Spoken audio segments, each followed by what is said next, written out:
Focus. If you focus, you will go far wherever you do. Focus. If you focus, you go far in whatever you do.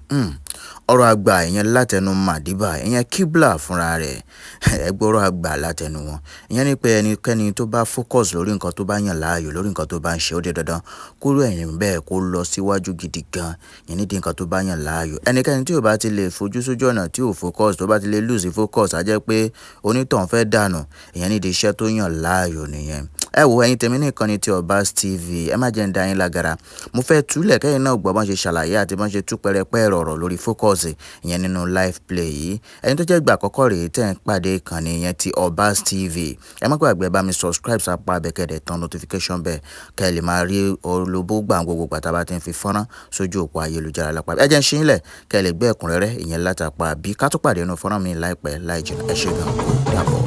Èèyàn tí ò fẹ́ kó ṣàṣeyọrí tí ò fẹ́ kó gòkè tó bá gbé tó kàn wá o. Ó fẹ́ kó slow down ní má fún ní attention má fún ní attention distraction náà pè é má jẹ́ kẹ́lí kọ́ ọba rẹ̀ lọ́yọ̀dọ̀. Relationship wẹ̀ pẹ̀lú sáàdì tó fẹ́ fún. Ajẹ́gbọ́dọ̀ ló kú ọ̀lẹ́ ìjọ ni wọ́n fẹ́ ní wọ́n wẹ̀ nìkúrẹ́ kọ́ lè pọ̀ nínú ìjọ wọn ni. Ajẹ́ kọ́ndí ìsọ́kà ẹ̀tẹ́sọ̀ yẹn lórí góòlù yẹn torí wọ́n gbọ́dọ̀ wá bí ẹ̀sìn.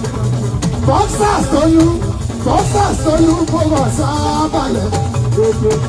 Àní boxers tolu fọkàn sábàlẹ̀. Musician tolu fọkàn sáṣùkọ́. Tó bá ti lose focus, tó bá rí jẹ̀lí, ó lè má pè wọ́n ní káàdìrì. Wọ́n bá sọ kan fún ìgbọ́n tí ìjọ máa wí, ọ̀rọ̀ ti lose focus ni. Musician tó lose focus sáṣùkọ́. Dókítà tó lose focus ó ṣàbẹ̀rẹ̀kú. Ọmọléèwé tó lose focus sábòdò. Driver tó lose focus kú ló wà o. Ọmọ èèyàn bá ń gòkè nílé ayé. Gbogbo èèyàn kọ́ nínú wọn ó máa dùn. Àwọn kan lọ́nà kan náà wọ́n fẹ́ ká ẹ̀fọ́.